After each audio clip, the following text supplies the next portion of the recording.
9 justices, 20 cases, 2 weeks. Wow. The Supreme Court is sitting on a pile of rulings that could rewrite the rules on citizenship, money in elections, the Federal Reserve, and they have to drop it all before summer recess.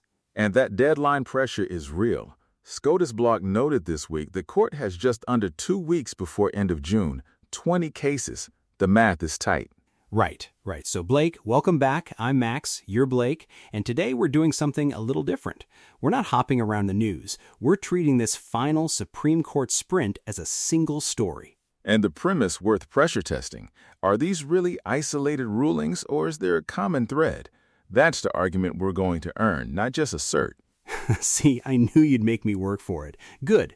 So here's the short version of what we're looking at today. Hit me. All right. Trump's executive order on birthright citizenship, argued April 1st, affects an estimated 255,000 children born here every year. Then the Federal Reserve case, Trump versus Cook. First time in history anyone's challenged the FedEx removal protections in front of the 9. Wow. And that one touches your mortgage rate more directly than most people realize. Exactly. And then 2 trans athlete cases waiting on equal protection grounds, plus the campaign finance case, NRSC versus FEC, which almost nobody's covering and which could flip how every Senate race in the midterms gets funded. So, light week? Super chill. U.S. News called this docket cases with widespread ramifications on state laws ahead of the midterms.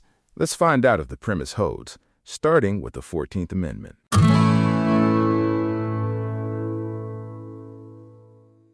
20 cases, 9 justices. The clock runs out basically at the end of June, and the press is going to cover every ruling like it dropped from space with no context. You mean the fire drill approach. Case comes out, cable news spins for 48 hours, everyone moves on. Exactly. But Blake, I've been staring at this docket for weeks, and I keep coming back to one question. What if these cases aren't separate fires? What if they're chapters? Walk me through that. Because on the surface, birthright citizenship and campaign finance don't have an obvious through line.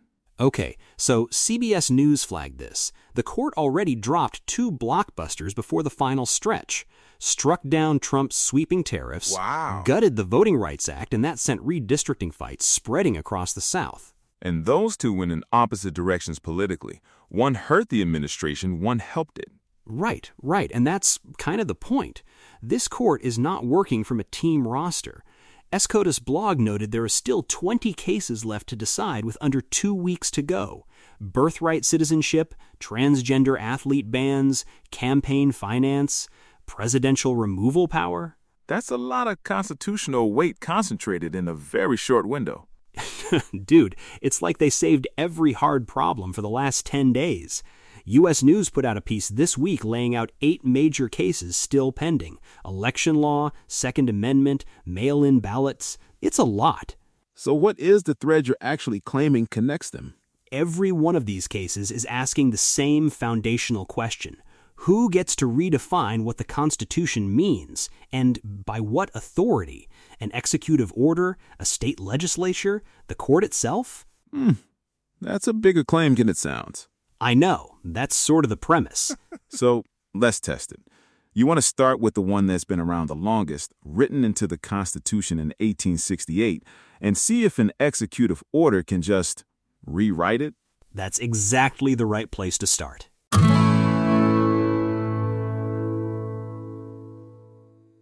Short pause. Okay, so 5 words, subject to the jurisdiction thereof. That's the entire fight.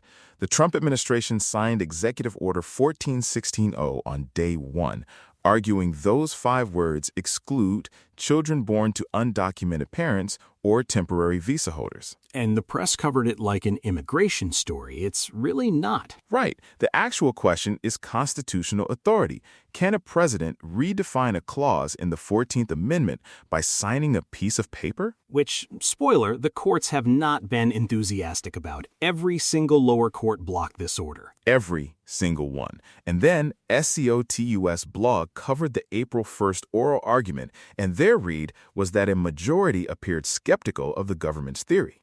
Trump literally showed up in person, first sitting president ever to attend oral arguments. Which, bold move. didn't seem to help. The justices didn't exactly roll over. So here's what the administration actually argued.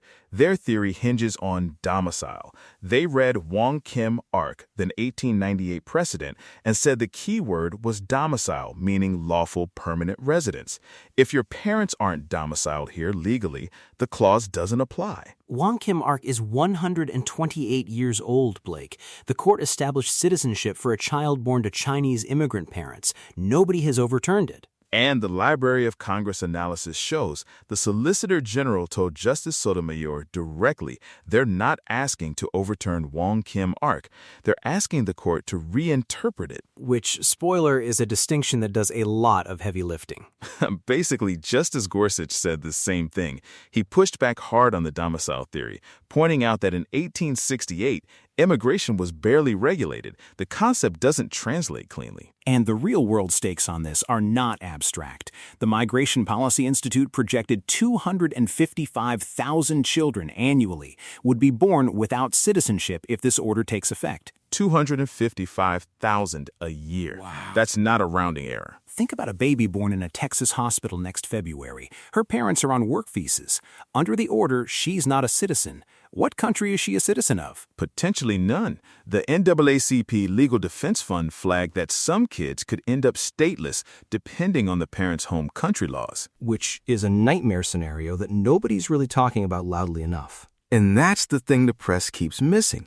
This isn't about the politics of immigration. It's about whether the executive branch can unilaterally redefine constitutional text that's been settled law for a century. The court gets to define what the Constitution means. Not a Truth Social post, not an executive order. And that question, who gets to define constitutional text, runs directly into the next case, because Trump didn't just try to redefine the 14th Amendment, he also decided to redefine what for cause means when firing a Federal Reserve governor. Ooh, that one hits different when you realize it's never been tested in 113 years of the Fed's existence.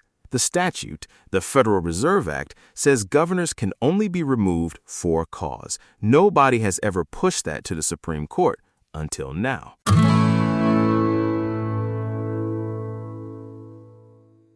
Okay, so Truth Social, that's how it started. A central bank governor fired via Truth Social post. In August 2025, Trump accused Lisa Cook of mortgage fraud, allegations she denies, and just, boom, done, over social media. And lower courts blocked it immediately. Every single one. Then January 2026, SCOTUS blog covered the oral argument, and dude, even the conservative justices were piling on the administration's lawyer. CNN reported it felt less like whether Cook would win and more like how she'd win. That's a telling distinction. Right. But Blake, walk me through why this one hits different than the Birthright case, because to a lot of listeners, this might sound like a D.C. personnel dispute. So here's what I'd say from my time watching institutions. The Federal Reserve's independence isn't just a norm. It's the thing that stops a government from cutting interest rates to juice the economy before an election and letting inflation run wild afterward. The whole point is that whoever controls rates can't also be chasing votes. Exactly. And the Federal Reserve Act, passed in 1913, built in a for-cause removal standard for governors specifically for that reason. SCOTUS blog noted this is the first time any president has ever challenged that language in court. So over 100 years, nobody touched it. Nobody. So walk through the math with me on what happens if Trump wins this. Say the next Fed chair won't cut rates. The president fires a governor, puts someone in who votes yes.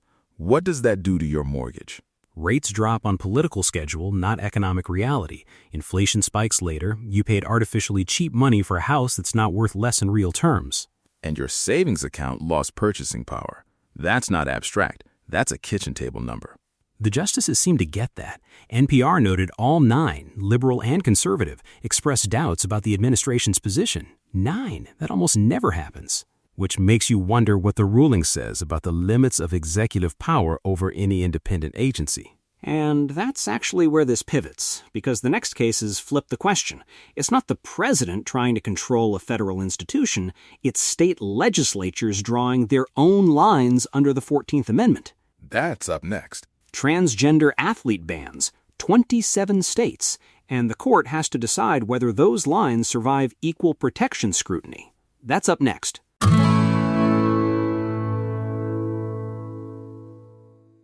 Sure. So the same constitutional question, who gets to draw a legal category, now moves to the gym. CBS News flagged these as among the biggest outstanding decisions of the term. Little versus Hecox and West Virginia versus B.P.J. both argued January 13th. And the press coverage on these? Almost entirely culture war. Which, okay, I get it. It's emotionally charged. But the legal question is a lot narrower than the headlines suggest. Walk me through what the court is actually being asked. So Idaho and West Virginia both passed laws defining sports eligibility by biological sex at birth. The question on the table is whether that category, that definition, survives equal protection scrutiny under the 14th Amendment. The court is not ruling on biology, not ruling on gender identity. Right. It's a legislative line-drawing question. Can a state define biological sex as a category for sports purposes? And does that definition hold up constitutionally? Exactly. And SCOTS blog reported after the January arguments that the conservative majority seemed likely to uphold the bans. But even Justice Gorsuch was asking, what's straightforward here? That detail matters, because likely to uphold and how broadly they write the opinion are two completely different things. That's the part school boards are sweating. These laws now cover 27 states. Compliance policies have been drafted assuming a ruling. A narrow opinion, one that says these specific statutes survive on these specific facts, leaves everything else unsettled. And a broad opinion goes the other direction, sets a national standard that constrains what every state can or can't do going forward. Meanwhile, two real kids are at the center of both cases. Lindsay Hecox, who just wanted to try out for Boise State's cross-country team, and B.P.J., a middle schooler in West Virginia, using her initials. Both sides have turned them into symbols. And that's the part that actually bothers me. The legal argument is genuinely hard, but the kids in these cases aren't arguments, they're people. You're not going to get a sermon from me on the underlying question. Reasonable people land in different places, but the court's job is the constitutional one. Does this category, drawn this way, pass the test? And the ruling sets that standard nationally, whatever it is. That's the weight of it. Which leads somewhere unexpected, because the next case the court is sitting on is also about line drawing. Just swap athletic eligibility for campaign spending, and the lines get drawn by political parties. Campaign finance. Nobody's talking about it.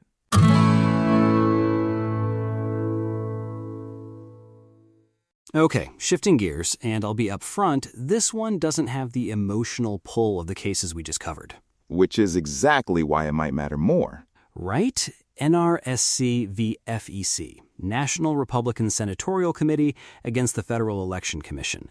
Not exactly a headline that makes your heart race. Walk me through the origin, because the J.D. Vance connection is actually wild. So, 2022, Vance is still running for Senate in Ohio. He files suit alongside the NRSC and the NRCC, arguing that limits on coordinated spending between a party and its own candidates violate the First Amendment.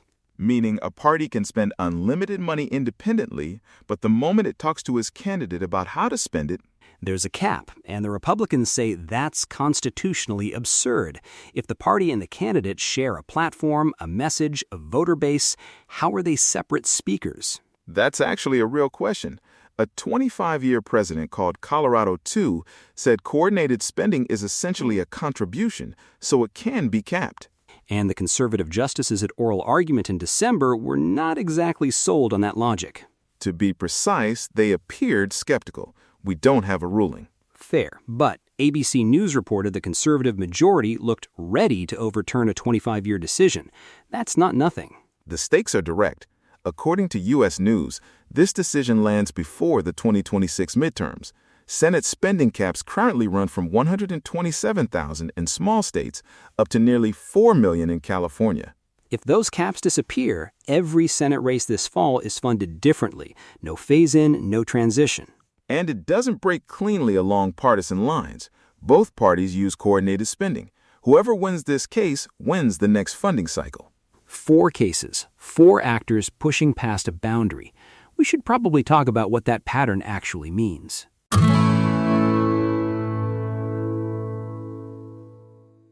So, zoom out for a second.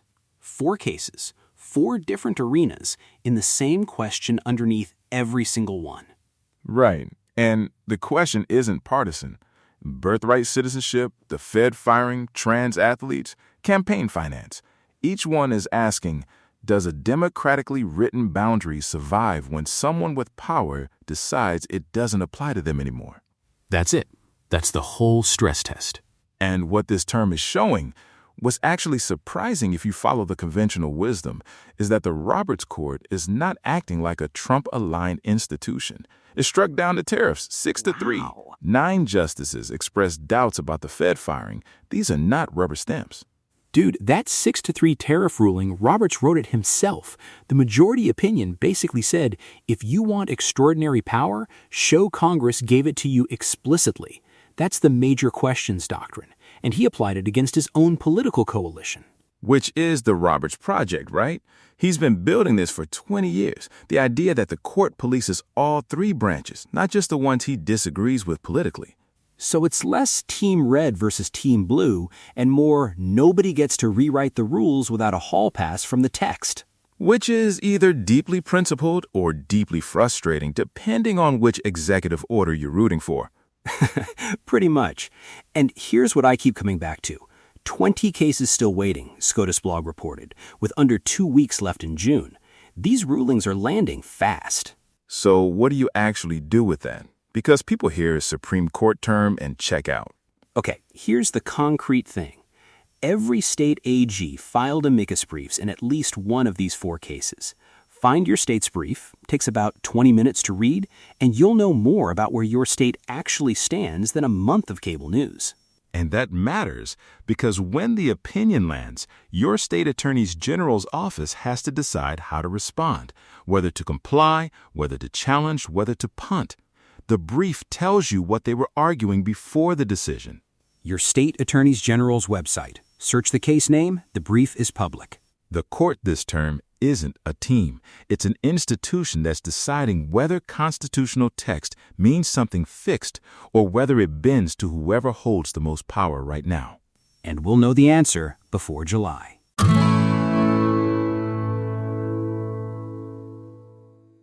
All right, that's a wrap on this week's episode. And honestly, Blake, this one felt different. Yeah, the thing that keeps sticking with me is the reframe we landed on early. This isn't 4 separate cases, it's one argument, 4 rounds. And that baby born in a Texas hospital next February, that image just cuts through all the noise. That's constitutional law with real skin on it. Right. And with SCOTUS blog reporting 20 cases still left to decide before end of June, the clock is ticking. Dude, opinions could drop any Thursday morning. So if this episode helped you see what's actually at stake, share it with one person who needs the context. Subscribe so you don't miss it when the rulings land. Yeah. We will be here. We will absolutely be here. Your town needs you in the room. Go read your state AG's amicus brief. It's shorter than you think. Thanks for listening. See you next Saturday. Later, everyone.